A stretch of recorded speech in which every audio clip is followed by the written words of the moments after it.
Hacia adelante, no hacia arriba. Y no busques chocar ahí, golpear. Es hacia adelante y fácil. Va. Con toda la planta del pie vas de punta, ¿eh? Eso es, mejor. Sube la rodilla con toda la planta del pie. Separar cada vez un poquito más. Toda la planta. No pegues tan fuerte. Salir más fácil. No hay que pegar. Yo meto el pie, lo ruedo y salgo hacia adelante. No pego. Tengo que salir más fácil.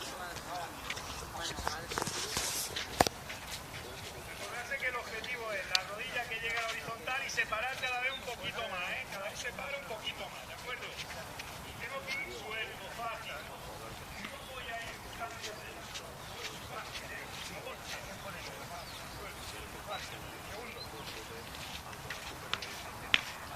fácil.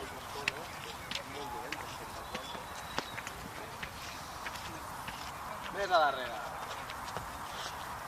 Con toda la planta del pie sube más la rodilla, ¿eh? Víctor, la rodilla tenía que llegar a la horizontal. Apunta aquí, para abajo. La rodilla a la horizontal.